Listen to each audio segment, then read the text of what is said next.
The silver moon hung like a silent sentinel over the parched Wyoming Territory as Catherine Miller clutched her mother's worn letter in trembling hands. Barren as the Badlands, the town doctor had proclaimed after examining her, his voice echoing through the small examination room and eventually spreading like wildfire across the frontier town of Silverdale. It was 1876, and at 23, Catherine had just been sentenced to a lifetime of whispers and pity. Catherine folded the letter and tucked it into her dress pocket, her resolve hardening like the sun-baked earth beneath her boots. Her mother's final words before succumbing to consumption had been a plea to find happiness, regardless of what others deemed possible. The moonlight caught the tears on her cheeks as she squared her shoulders and headed back toward town, unaware that fate was about to gallop into her life. Morning broke over Silverdale with the same relentless heat that had scorched the land for weeks. Catherine's small millinery shop sat nestled between the general store and the blacksmith, a modest establishment where she created hats for the ladies of Silverdale and surrounding homesteads. Her skilled fingers worked methodically, weaving straw into an elegant shape as the bell above her door jingled. "Good morning, Mrs. Peterson," Catherine greeted, forcing a smile to her lips as one of the town's most notorious gossips entered her shop. "Oh, my dear," Mrs. Peterson cooed, her voice dripping with false sympathy. "I heard about your condition. Such a shame. No man will want to marry you now." Catherine's fingers stilled on the hat brim. "I wasn't aware my personal matters were the subject of general discussion." "Well, these things get around. My herald says Dr. Wilson was quite definitive." Mrs. Peterson adjusted her shawl. "Some women just aren't meant for motherhood." Catherine swallowed the lump in her throat. "Was there something specific you needed today, Mrs. Peterson?" The older woman pretended to examine a bonnet. "Just browsing, though I suppose you'll have plenty of time for your little hats now. Silver linings, dear." After Mrs. Peterson left, Catherine locked the shop door and retreated to her back room, where she allowed herself exactly 3 minutes to cry before washing her face in the basin and returning to work. By mid-afternoon, 3 more customers had offered their condolences on her unfortunate condition. By closing time, Catherine felt as though the entire town knew she would never bear children. The sun was setting as Catherine locked up her shop and started the short walk to her small home on the edge of town. Her parents had left her the cottage when consumption took them both within months of each other, and while modest, it was hers alone, a rarity for an unmarried woman in Silverdale. "Miss Miller!" Catherine turned to see Sheriff Thomas hurrying toward her, his expression grim. "Evening, Sheriff," she said, clutching her basket tighter. "Miss Miller, I wanted to warn you, there's a new group of cowboys camped outside town. Rough sorts driving cattle north. You might want to keep your distance and lock your doors tight tonight." "I always do, Sheriff. Thank you for the warning." As she continued home, Catherine couldn't help but notice the increased activity at the saloon. Cowboys fresh off the trail meant business for Silverdale, but also trouble. She quickened her pace, eager to reach the sanctuary of her home. The following morning, Catherine was arranging her shop window when she heard a commotion outside. A herd of cattle was being driven through the main street, accompanied by dust, noise, and a group of trail-worn cowboys. She stepped back from the window, but not before catching sight of one rider who stood out from the rest. Unlike his companions, this cowboy sat tall in his saddle, his shoulders broad beneath a dust-covered denim shirt. His face was partially obscured by his hat, and the bandana pulled up against the dust, but something in his confident posture caught her attention. As if sensing her gaze, he turned his head toward her shop, and for a brief moment their eyes met through the glass. Catherine stepped back into the shadows, her heart inexplicably racing. Later that afternoon, the bell above her shop door jangled, and Catherine looked up from her stitching to find the same cowboy standing awkwardly in her doorway, hat in hand. Dust still clung to his clothes, but he'd made an effort to clean up. His hair was the color of sun-bleached wheat, and his eyes were a startling blue against his tanned skin. "Afternoon, madam," he said, his voice carrying a slight southern drawl. "I'm looking for something for my mother. It's her birthday next month, and I thought maybe a nice hat." Catherine set aside her work. "Your mother must be special if you're planning her gift so far in advance." He smiled, revealing a dimple in his right cheek. "She is. Raised 6 boys on her own after my pa died. I'm the youngest Ethan Rawlins." "Catherine Miller," she replied, suddenly conscious of her simple work dress and hair pulled back in a practical bun. "What sort of hat were you thinking of, Mr. Rawlins?" "Truth be told, I don't know the first thing about ladies' hats." He glanced around the shop with a bewildered expression that made Catherine smile despite herself. "Perhaps you could tell me about your mother, her coloring, what she likes to wear, her personality." For the next hour, Catherine listened as Ethan described his mother, a strong-willed woman who'd held their Texas ranch together through drought, war, and hardship. Catherine found herself charmed by his obvious affection and the way his hands moved expressively as he spoke. "This one," she said finally, bringing out a straw hat with a modest brim, adorned with dried lavender and a blue ribbon that matched Ethan's eyes. Simple, practical, but with a touch of elegance. It will travel well in your saddlebag, too. Ethan's smile widened. "It's perfect, Miss Miller. She'll love it." As she wrapped the hat in paper, Catherine felt his eyes on her, studying her with an intensity that made her cheeks warm. "How long have you had your shop?" he asked. 3 years. I took it over when my parents passed." "You're young to be on your own." Catherine tied the string around the package. "I manage well enough." "I don't doubt it." He handed her payment for the hat. "We'll be in town for a few days, resting the herd before we move north. Perhaps I could call on you again? Properly, I mean." Catherine hesitated, the doctor's pronouncement echoing in her mind. What future could there be with a man who would surely want a family someday? "Mr. Rawlins, just supper?" he said quickly. "At the hotel restaurant. I promised to wash the trail dust off first." His self-deprecating grin broke through her resistance. "Very well. Tomorrow evening? I'll be here at 6. He placed his hat back on his head, tipped it slightly, and left with his package tucked carefully under his arm. Catherine watched him go, a mixture of anticipation and dread settling in her stomach. She hadn't counted on meeting someone like Ethan Rawlins, someone whose smile made her forget, if only momentarily, the whispers that followed her through town. The next morning, Catherine was selecting fabrics from a new shipment when her friend Lucy, the general store owner's daughter, burst into the shop. "Catherine, I just saw him, the cowboy who bought a hat yesterday. He's absolutely handsome," Lucy declared, perching on a stool near the counter. Catherine continued sorting ribbons. "Mr. Rawlins seems pleasant enough." "Pleasant?" "Catherine Miller, don't you dare downplay this. Half the unmarried women in town are already talking about the tall blonde cowboy." Lucy leaned forward. "And I heard he asked you to dinner." "News travels fast," Catherine murmured. "It's Silverdale," Lucy replied with a shrug. "What will you wear?" "My blue dress, I suppose." Catherine hesitated. "Lucy, you know what Dr. Wilson said about me." Lucy's expression softened. "That old fool doesn't know everything. The entire town is talking. Mrs. Peterson came in yesterday, practically gloating. All the more reason to enjoy a handsome cowboy's company." Lucy squeezed her friend's hand. "Not every man wants children, Catherine." But Catherine knew better. Every man wanted sons to carry on his name, to work his land. Especially men like Ethan Rawlins, who spoke of family with such reverence.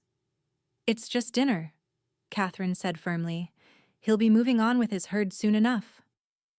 At precisely 6 o'clock, Ethan Rawlins appeared at her shop door. He'd clearly made an effort with his appearance. His shirt was freshly laundered, his hair neatly combed, and he'd shaved the trail stubble from his jaw, revealing a strong chin with that same charming dimple when he smiled. "Miss Miller," he said, offering his arm. "You look lovely." Catherine had indeed worn her best dress, a deep blue calico that brought out the honey highlights in her brown hair, which she'd arranged in a more flattering style than her usual practical bun. She accepted his arm, acutely aware of the curious glances from passers-by as they walked to the hotel restaurant. The hotel dining room was the finest establishment in Silverdale, which wasn't saying much, but the tablecloths were clean and the food was better than most could manage at home. Ethan pulled out her chair with the careful manners of a man raised by a mother who valued propriety. "I hope you don't mind," he said as they settled at the table. "I took the liberty of ordering a bottle of wine. The trail boss paid us our wages early." "Special occasion?" Catherine asked. "Meeting you seems special enough." His directness made her blush. Over dinner, Catherine learned that Ethan was 26, the youngest of 6 brothers, and had been working cattle drives since he was 16. His family's ranch in Texas was prospering after years of hardship following the war. "My brothers run things now with Ma," he explained. "I take to the trail a few months each year. There's something about the open country that calls to me." "Don't you get lonely?" Catherine asked. Ethan considered this. "Sometimes. But then there are moments watching the sun rise over the plains, seeing a herd of wild horses run free that make the loneliness worthwhile." He leaned forward. "What about you, Miss Miller? Don't you get lonely in your shop?" Catherine traced the rim of her wine glass. "I have my work. And friends. No family. My parents died of consumption 3 years ago. I have an aunt in Denver, but we're not close." "I'm sorry about your parents," Ethan said softly. "It must have been difficult." Catherine nodded, not trusting her voice. Few people acknowledged the pain of her loss. Most seemed to think an unmarried woman without prospects should be grateful for any inheritance, no matter the cost. "Tell me about your hats," Ethan said, changing the subject with gentle intuition. "How did you learn to make them?" Catherine relaxed as she described her apprenticeship with the previous shop owner, her trips to Denver to see the latest fashions, and her determination to bring a touch of elegance to frontier women's lives. Ethan listened attentively, asking questions that showed genuine interest. As they finished their meal, Catherine realized she'd enjoyed herself more than she had in months. Ethan Rawlins was not just handsome, he was thoughtful and easy to talk to, with a quiet confidence that put her at ease. "May I walk you home?" he asked as they left the restaurant. The night air had cooled and stars blanketed the sky above Silverdale. Catherine nodded, and they strolled slowly through the quiet streets, their conversation continuing effortlessly. At her gate, Ethan stopped. "Thank you for a wonderful evening, Miss Miller." "Catherine," she corrected him. "If we're to be friends, you should call me Catherine." "Catherine," he repeated, as if savoring the sound. "Then you must call me Ethan." She nodded, suddenly shy under his intense gaze. "We'll be in Silverdale for another 3 days," he said. "May I see you again tomorrow?" Sensible Catherine knew she should decline. Nothing could come of this brief acquaintance. Yet something in Ethan's earnest expression made her nod. "I close the shop at 5, she said. "I'll be there." He took her hand and brushed his lips across her knuckles, sending an unexpected thrill through her. "Good night, Catherine." She watched him walk away, his tall figure silhouetted against the starlit sky, before she hurried inside. As she prepared for bed, Catherine sternly reminded herself not to read too much into Ethan's attentions. Cowboys passing through town often sought female company. That he'd chosen a respectable way to do so spoke well of his character, but it didn't mean his interest would last beyond his stay in Silverdale. Still, as she drifted off to sleep, Catherine found herself looking forward to seeing him again. The next day dragged interminably. Catherine had several customers, including Mrs. Peterson, who made pointed remarks about Catherine being seen with that cowboy. A passing fancy, I suppose, Mrs. Peterson said, examining a hat with critical eyes. Though at your age and with your condition, I suppose any attention is welcome. Catherine maintained her professional smile. Was there a particular style you were looking for today, Mrs. Peterson? No, dear. Just making conversation. Mrs. Peterson patted her arm with false sympathy.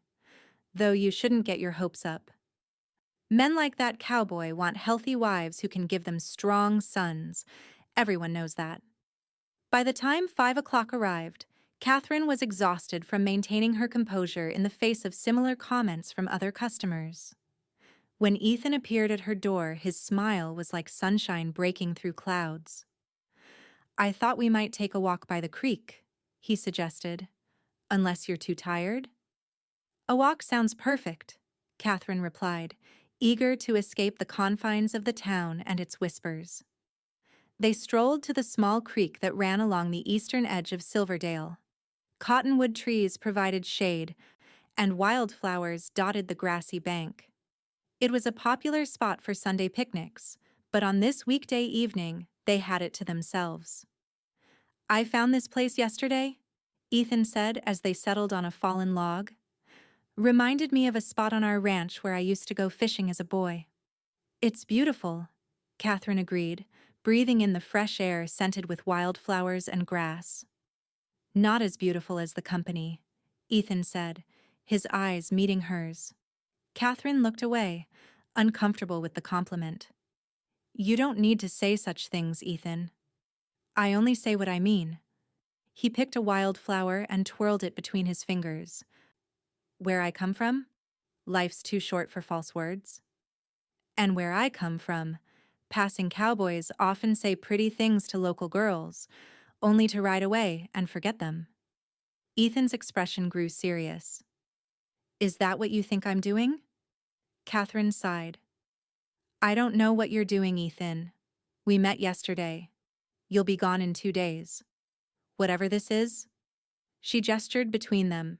It can't be anything lasting. Why not? The directness of his question caught her off guard. Because you live in Texas, and I live here. Because you have a life driving cattle and running your family's ranch, and I have my shop. Because I can never give you children, she thought but couldn't say. Those are obstacles, not impossibilities, Ethan said quietly. If two people want something badly enough, they find a way. Catherine stood, needing space from his intensity. You don't even know me. I'm learning. He rose and stood beside her, not touching her, but close enough that she could feel the warmth of his presence.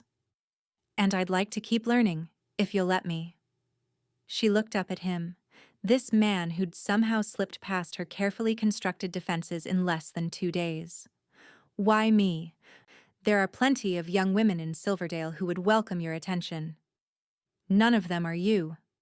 He reached out slowly, giving her time to pull away, and tucked a strand of hair behind her ear. None of them have your quiet strength or your kind eyes. None of them make me want to postpone my journey north just to spend a few more days in their company. Catherine's heart raced at his words, and the gentle touch of his fingers against her cheek. You'd stay? If you asked me to. The temptation to do just that was overwhelming, but Catherine stepped back, reality reasserting itself. I can't ask that of you. Your trail boss is counting on you, and extending this, whatever it is, would only make the eventual goodbye harder. Ethan studied her face. You're protecting yourself. Yes, she admitted. Isn't that what sensible people do? Sometimes the sensible choice isn't the right one. He offered his hand. Walk with me a little longer? Just for today. We can worry about tomorrow when it comes. Catherine hesitated, then placed her hand in his. They walked along the creek as the sun began to set, talking about books they'd read, places they'd seen and dreams they harbored. When they returned to her cottage, Ethan didn't try to kiss her, but his gaze held a promise that made her breath catch. "Tomorrow?" he asked. Despite her better judgment, Catherine nodded. The next day brought an unexpected complication. Catherine was helping a customer when Dr. Wilson entered her shop, his imposing figure casting a shadow across the displays. "Miss Miller," he said, removing his hat, "I heard you've been seen about town with one of those cowboys." Catherine stiffened. "My personal affairs are not a medical matter, Dr. Wilson. On the contrary, as your physician, I feel obligated to remind you of your condition. It would be cruel to encourage a man's attentions when you cannot fulfill a wife's most important duty." The customer, a rancher's wife from outside town, looked between them with undisguised curiosity. "Dr. Wilson, I appreciate your concern," Catherine said with forced calm. "But I assure you, I haven't forgotten your diagnosis." "See that you don't mislead the young man," he replied sternly before departing. The customer cleared her throat. "I'll take this one," she said, pointing to a bonnet. "And, for what it's worth, my sister was told the same thing by doctors in St. Louis. She now has 3 children." Catherine managed a smile as she wrapped the purchase, but her hands trembled. By the time Ethan arrived that evening, the encounter with Dr. Wilson had been recounted throughout town, and Catherine had endured pitying glances all day.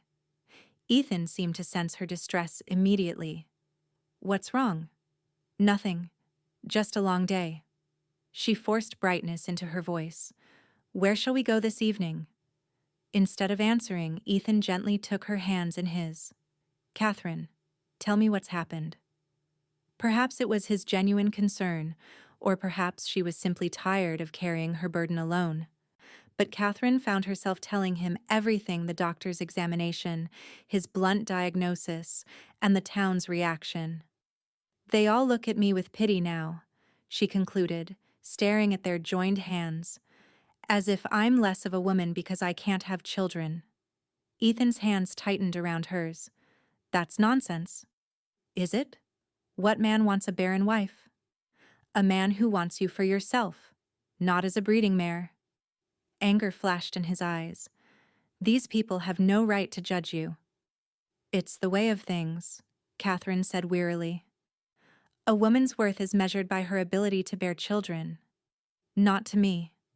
Ethan released her hands to cup her face gently. "Catherine, look at me." She raised her eyes to his. "In the short time I've known you, I've seen your kindness, your strength, your determination. Those things define your worth, not whether you can have children." Catherine wanted desperately to believe him. "You say that now, but I say that always." His thumb brushed her cheek. "And any man worthy of you would say the same." For the first time since the doctor's pronouncement, Catherine felt a weight lift from her shoulders. Even if nothing came of her brief time with Ethan, his words were a gift she would treasure.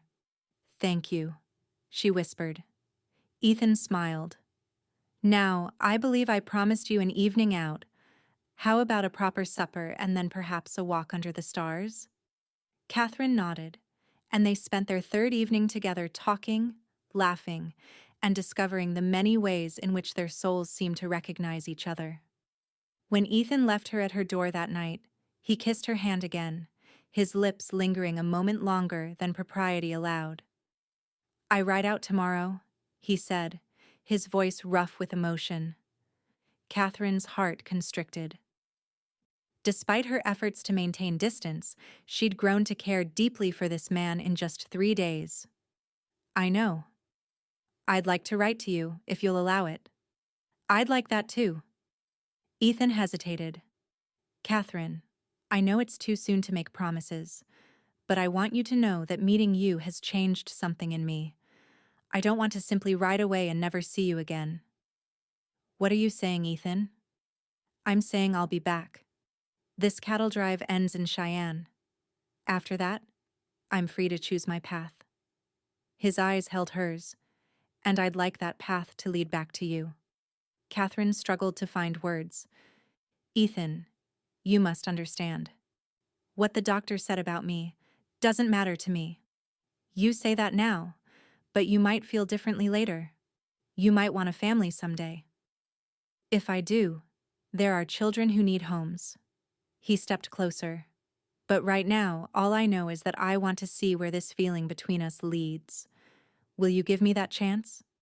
Catherine looked up at this man who'd somehow seen past her perceived defect to the woman beneath.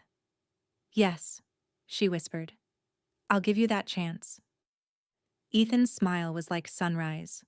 Slowly, giving her time to pull away, he leaned down and pressed his lips to hers in a gentle kiss that promised more to come. When they parted, Catherine touched her fingers to her lips, memorizing the feeling. "Until I return," Ethan said softly. "Until then," she echoed. The next morning, Catherine watched from her shop window as Ethan and his fellow cowboys rode out of town with their cattle herd. He paused at the edge of town, turning in his saddle to lift his hat in farewell. Catherine raised her hand in response, already counting the days until his promised letters might arrive. Summer heat gave way to autumn's crisp air, and true to his word, Ethan wrote regularly. His letters arrived every 2 weeks, carried by the stagecoach from Cheyenne. He wrote of the cattle drive's completion, of staying on in Cheyenne to work for a rancher there, and of his plans to return to Silverdale before winter set in. Catherine kept his letters tied with ribbon in her dresser drawer, reading them in the evenings by lamplight. She wrote back faithfully, sharing the small events of her life in Silverdale and gradually revealing more of her thoughts and dreams than she'd ever shared with anyone. As news of their correspondence spread through town, opinions divided. Some, like Lucy, were delighted for Catherine. Others, like Mrs. Peterson and Dr. Wilson, predicted Ethan would lose interest once he fully understood the implications of Catherine's condition. "Men want sons," Mrs. Peterson reminded her when ordering a new hat for church. "Especially men from ranching families. Blood and legacy matter to them." Catherine said nothing, but doubts crept in despite her best efforts. What if Mrs. Peterson was right? What if Ethan returned, only to realize he couldn't accept a future without children? October brought early snow to Silverdale and an unexpected letter from Ethan. He would arrive within the week, he wrote, having completed his work in Cheyenne and secured enough savings to last through winter. The letter hinted at plans and proposals that made Catherine's heart race with both anticipation and fear. On a Tuesday afternoon, with snow falling gently outside her shop window, the bell above Catherine's door jangled. She looked up from her stitching to find Ethan standing there, his coat dusted with snow, his blue eyes warm with affection. "Catherine," he said simply. She rose from her work babel, hardly believing he was really there after months of separation. "Ethan." In 3 strides he crossed the shop and gathered her in his arms. Catherine melted into his embrace, breathing in the scent of him, leather, pine, and something uniquely Ethan that she'd missed more than she'd allowed herself to admit. "I told you I'd come back," he murmured against her hair. "You did," she agreed, pulling back to look at him. He appeared more rugged than she remembered, his face tanned from outdoor work, a small scar on his chin that hadn't been there before. But his eyes were the same, clear, honest, and focused entirely on her.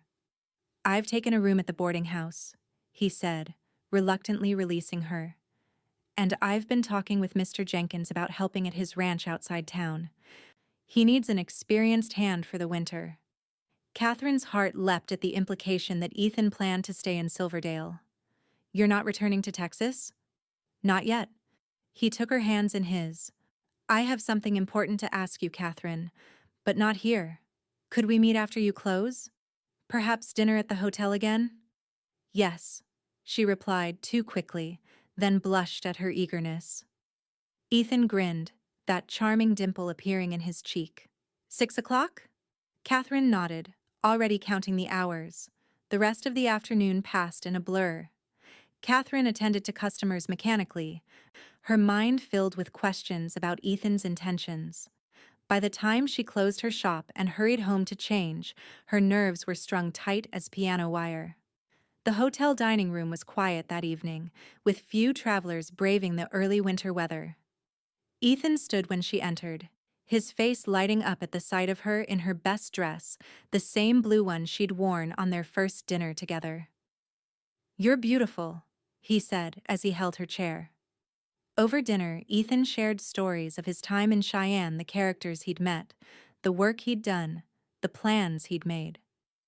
Catherine found herself laughing at his descriptions and marveling at how easily they fell back into conversation, as if their months apart had been merely days. When they'd finished eating, Ethan grew serious. "Catherine, these past months away from you have shown me something important." She held her breath, waiting. "I've never felt about anyone the way I feel about you. When I'm with you, everything makes sense. When we're apart, I count the days until I can see you again." He reached across the table to take her hand. "I know it hasn't been long in the usual way of things, but I'm certain of my heart." Catherine's pulse raced. "Ethan, let me finish," he said gently. "Before I ask what I came here to ask, I want you to know that I understand about what the doctor said, and it changes nothing for me. Nothing." Tears pricked at Catherine's eyes. "You can't know how you'll feel years from now. I know how I feel about you. Children or no children, you're the woman I want to build a life with." He squeezed her hand. "But there's something else you should know." Catherine tensed, waiting for some caveat or condition. "My mother's doctor told her she would never have children after a difficult miscarriage. She and my father resigned themselves to a childless marriage." Ethan's eyes held hers steadily. "I'm the youngest of 6 boys, Catherine." For a moment, Catherine couldn't speak. "What are you saying?" "I'm saying doctors aren't always right. But even if this one is, it doesn't change how I feel about you." He reached into his pocket and withdrew a small box. "Catherine Miller, I love you. Will you do me the great honor of becoming my wife?" Catherine stared at the simple gold band nestled in the box, her mind whirling. "Ethan, are you certain? The whole town knows about my condition. They'll talk. Let them talk. I don't care what anyone thinks except you." His expression was earnest. "I love you, Catherine, not for what you might give me someday, but for who you are now." Catherine looked into his honest blue eyes and saw her future reflected there. A future filled with love and possibility, regardless of whether children were part of it. "Yes," she whispered. "Yes, I'll marry you." Ethan's face broke into a radiant smile. He slipped the ring onto her finger, then raised her hand to his lips. "You've made me the happiest man in Wyoming Territory." News of their engagement spread through Silverdale like wildfire. Many offered sincere congratulations, but others, like Mrs. Peterson, couldn't resist expressing their doubts. "Poor man doesn't know what he's getting into," she confided loudly to another woman as Catherine passed them on the street. "No sons to inherit his ranch. Such a shame." Dr. Wilson was even more direct, cornering Ethan outside the general store. "Young man, I feel obliged to ensure you understand Miss Miller's condition, as her physician." "With all due respect, doctor," Ethan interrupted, his voice carrying clearly to where Catherine stood frozen a few yards away. "I'm well aware of your diagnosis. I'm also aware that doctors are human and sometimes mistaken. But whether you're right or wrong doesn't matter to me. I love Catherine for who she is, not for what her body can or cannot do." The doctor huffed. "Romantic notions fade, Mr. Rawlins, when faced with the reality of a childless home." Ethan's expression hardened. "My home will be filled with love, sir. That's the only reality that matters to me." He tipped his hat curtly and walked away, taking Catherine's arm and leading her down the street with his head held high.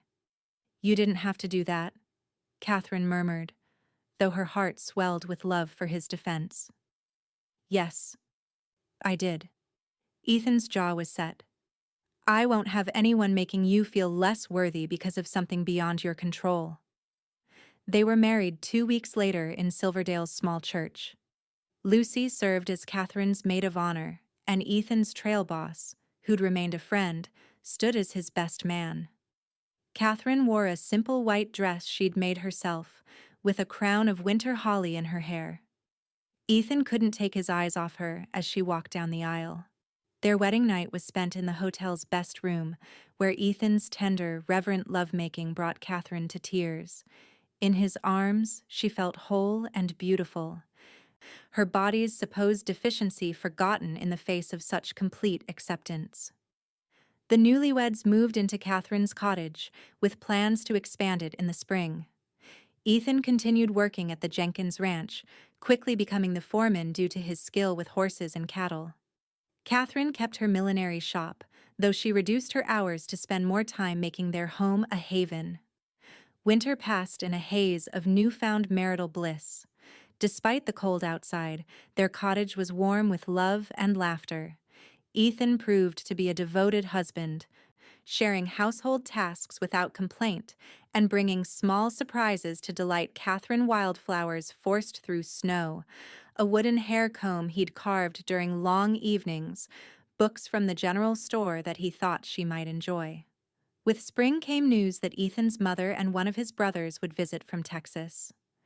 Catherine fretted for days about making a good impression, cleaning the cottage until it gleamed and preparing special meals to welcome her new family. Ethan Rawlins proved to be a formidable woman with Ethan's blue eyes and a practical manner that immediately put Catherine at ease. After dinner on their first evening together, while Ethan and his brother Benjamin discussed ranch matters, Eleanor took Catherine aside. "My son tells me you've been told you cannot bear children," she said, without preamble. Catherine tensed. "Yes, madam." "And you believe this doctor?" "He seems certain." Eleanor snorted. "Doctors are often certain and often wrong. They told me the same thing after I lost a baby between my second and third sons. Said my womb was damaged beyond repair." She gestured toward Ethan and Benjamin. "Yet here sit my fifth and sixth sons, healthy as horses." Catherine's heart fluttered with hope. "Ethan mentioned that, but I was afraid to believe." "Believe it." Eleanor patted her hand. "The human body is a mysterious thing, Catherine, more resilient than these so-called experts give it credit for. But even if they're right in your case, know this: my son loves you, not your womb. And any grandchildren will be precious to me, whether they come from your body or from your heart adopting those in need." Tears sprang to Catherine's eyes. "Thank you." "No need for thanks, daughter. We're family now." Eleanor's stern expression softened. "And family stands together against the busybodies and naysayers." By summer, Catherine and Ethan had settled into a rhythm of life that suited them both. Their cottage had been expanded with Ethan's capable hands, adding a larger kitchen and a second bedroom for guests, they told inquiring neighbors, though both harbored secret hopes for its eventual occupant. One sultry August morning, Catherine woke feeling queasy. She dismissed it as something she'd eaten, but when the feeling persisted for several days, accompanied by unusual fatigue, she began to wonder. Counting back, she realized her monthly courses were late, very late. Hope blossomed, but Catherine tamped it down ruthlessly. It would be too cruel to raise Ethan's expectations only to have them dashed. Yet as days passed and her symptoms continued, she finally confided in Lucy. "You need to see Dr. Wilson," Lucy insisted. Catherine grimaced. "I'd rather not give him another opportunity to pity me." "Catherine Rawlins, this is your health we're discussing. And possibly—" Lucy's eyes shone with excitement. "Well, you know." Reluctantly, Catherine made an appointment with Dr. Wilson. The examination was uncomfortable, made more so by the doctor's clear skepticism when she described her symptoms. "Probably just a female complaint," he said dismissively. "These things happen. I warned you that your condition might cause irregularities." "But the nausea, the tenderness," Catherine persisted. Dr. Wilson sighed heavily. "Mrs. Rawlins, I understand you wish to please your husband, but false hope is cruel. You cannot bear children. That is a medical fact." Catherine left his office fighting tears of frustration. She'd known better than to hope, yet still the disappointment cut deeply. That evening, she told Ethan about the visit, trying to keep her voice steady. "That old fool," Ethan growled. "Catherine, do you believe you might be with child?" She bit her lip. "I don't know. My body feels different, but Dr. Wilson was so certain." "Dr. Wilson has been wrong before." Ethan took her hands. "Remember what my mother said? Doctors don't know everything." "What should we do?" "There's a new doctor in Laramie. Benjamin mentioned him when he was here, trained back east. Supposed to be very good. We could take the stage there next week." Catherine nodded, afraid to voice the hope taking root in her heart. The journey to Laramie was uncomfortable in the summer heat, but Ethan's steady presence kept Catherine's spirits up. Dr. Hayes, a younger man with kind eyes and a thorough manner, listened carefully to Catherine's description of her symptoms and history. "Dr. Wilson told you you're barren?" he asked, making notes. "Yes. He examined me and said my womb was inadequate somehow." Catherine blushed at discussing such intimate matters. Dr. Hayes frowned. "Based on what findings, exactly?" I'm not sure. He didn't explain in detail." The doctor nodded thoughtfully. "Mrs. Rawlins, would you permit me to examine you? I'll be as gentle as possible." His examination was indeed gentle and far more thorough than Dr. Wilson's had been. When he finished, he smiled warmly.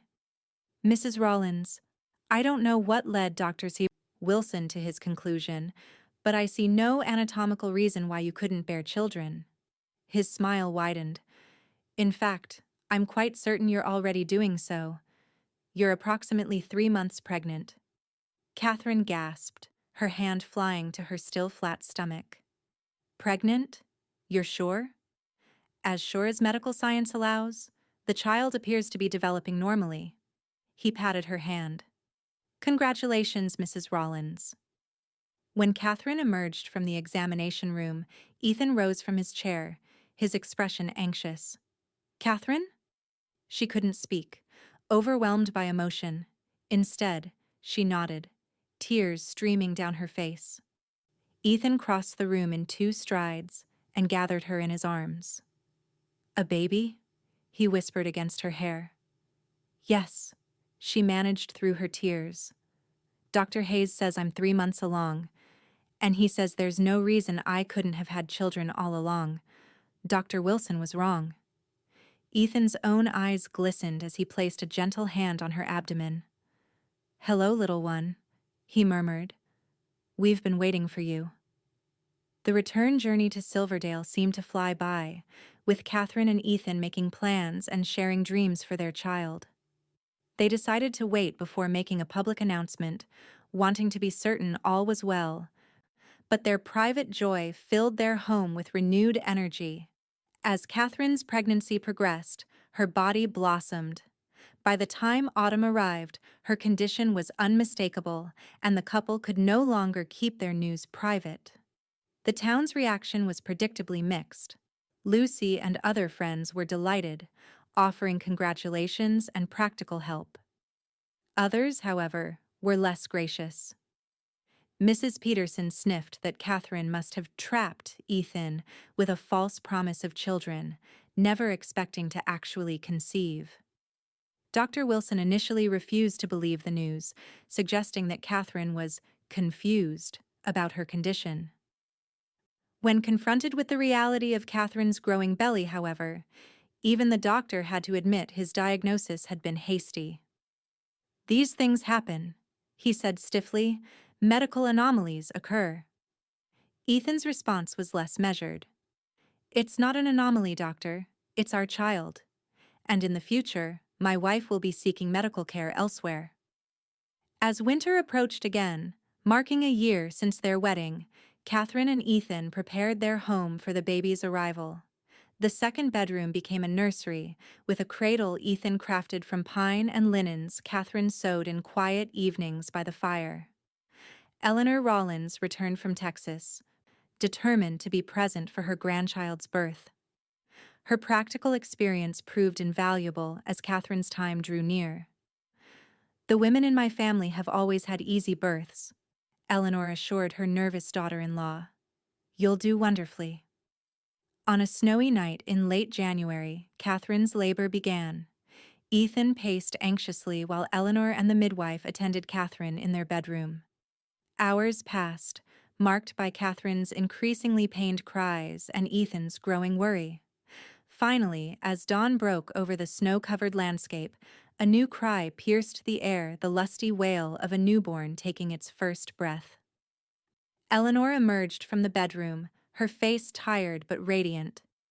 "You have a daughter, Ethan," she announced. "Strong and perfect, just like her mother." Ethan's legs nearly buckled with relief and joy. "Catherine?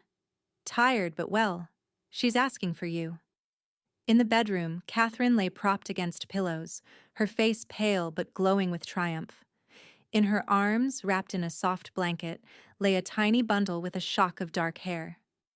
"Ethan," Catherine whispered as he approached the bed, "meet your daughter." Carefully, reverently, Ethan took the infant in his arms. The baby girl opened her eyes blue like his own and seemed to study him solemnly. "She's perfect," he breathed, overcome with love for this tiny being and the woman who had brought her into the world. "What shall we call her?" Catherine smiled. "I was thinking Eleanor, after your mother. Eleanor Hope Rawlins." "It's perfect." Ethan sat gently on the bed beside his wife, cradling their daughter. "Just like you." Catherine leaned against his shoulder, exhausted but happier than she'd ever been. "They all said I couldn't do this, that I'd never bear a child." "And I said, 'Watch,'" Ethan reminded her, pressing a kiss to her forehead. "I always knew you were capable of miracles, Catherine." News of Eleanor Hope Rawlins' birth spread quickly through Silverdale. Most townspeople sent congratulations and small gifts. Even Mrs. Peterson appeared at their door with a hand-knitted baby blanket and a grudging admission that she might have been hasty in her judgment. Dr. Wilson never acknowledged his error directly, but he did send a bottle of his best brandy with a note wishing the new family well. Catherine accepted the gesture with grace, having long since moved beyond anger to pity for a man so certain of his own infallibility. Spring arrived, bringing new growth to match the new life in the Rawlins household. Baby Eleanor thrived, her chubby cheeks and ready smile winning hearts throughout Silverdale. Catherine reopened her millinery shop part-time, bringing the baby with her in a basket beside her work table. Far from driving customers away, Eleanor's presence attracted women who came ostensibly to order hats, but really to coo over the miracle baby. "She's proof that we should never accept limits others place on us," Catherine told Lucy as they watched Eleanor kick happily in her basket. "Whether they're doctors or neighbors or anyone else." Lucy smiled. "She's proof that love finds a way." One sunny afternoon in late spring, Ethan surprised Catherine by closing the shop early and bundling her and Eleanor into a wagon. "Where are we going?" Catherine asked, laughing as Ethan refused to answer her questions. "You'll see," was all he would say as he drove the wagon out of town. They traveled for about an hour before Ethan turned onto a narrow track leading to a rise overlooking a small valley. A creek wound through meadows dotted with wildflowers, and stands of pine provided natural windbreaks.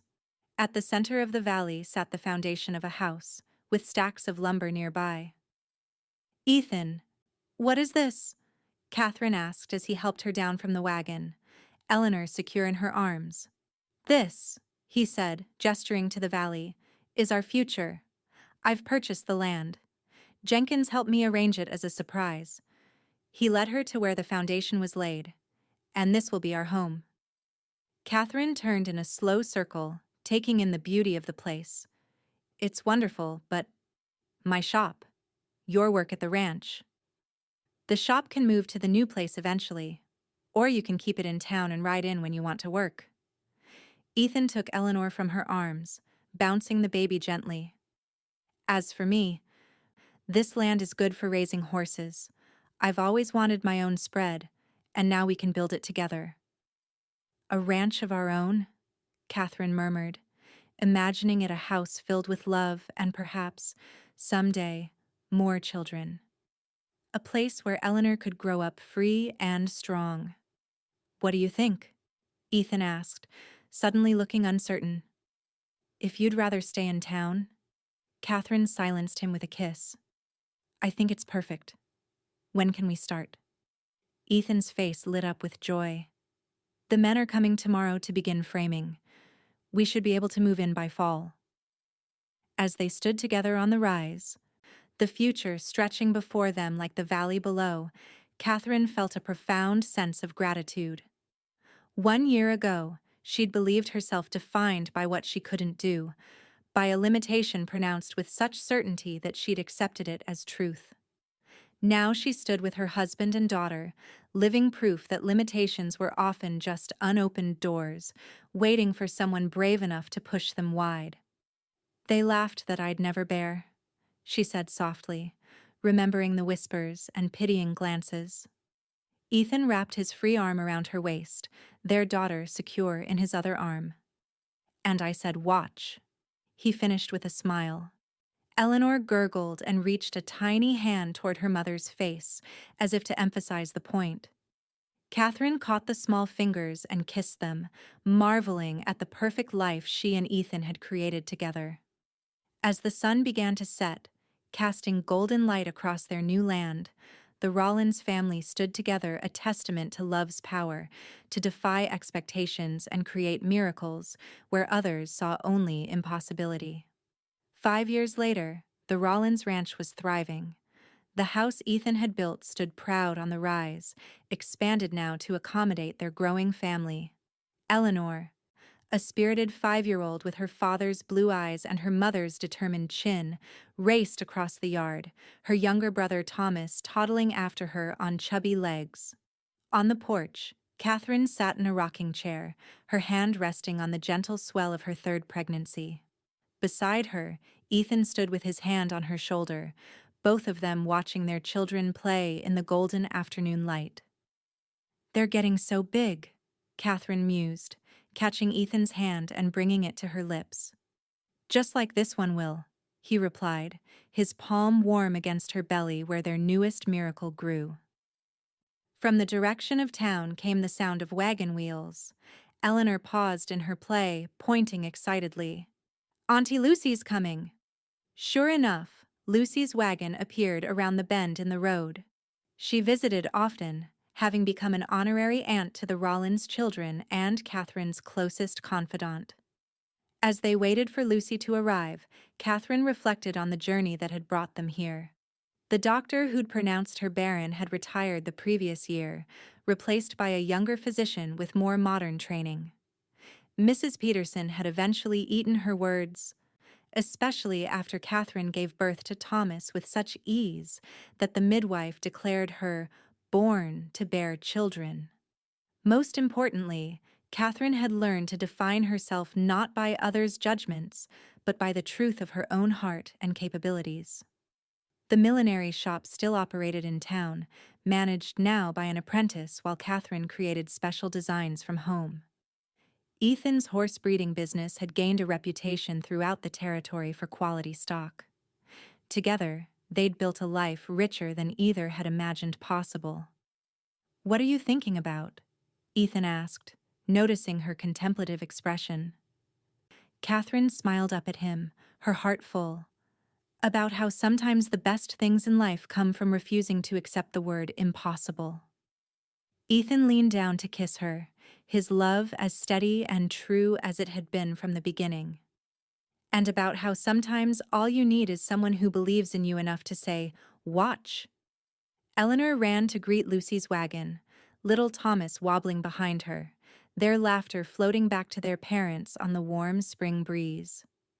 Catherine and Ethan remained on the porch, hands intertwined, grateful witnesses to the life they'd created together, a life built on love, faith, and the courage to believe in possibilities where others saw only limitations. And in that moment, as in countless moments before, and countless yet to come, they knew with absolute certainty that their greatest accomplishment wasn't proving a doctor wrong or silencing town gossip. It was creating this family, this love, this life together, a testament to the power of believing in each other when the rest of the world said it couldn't be done.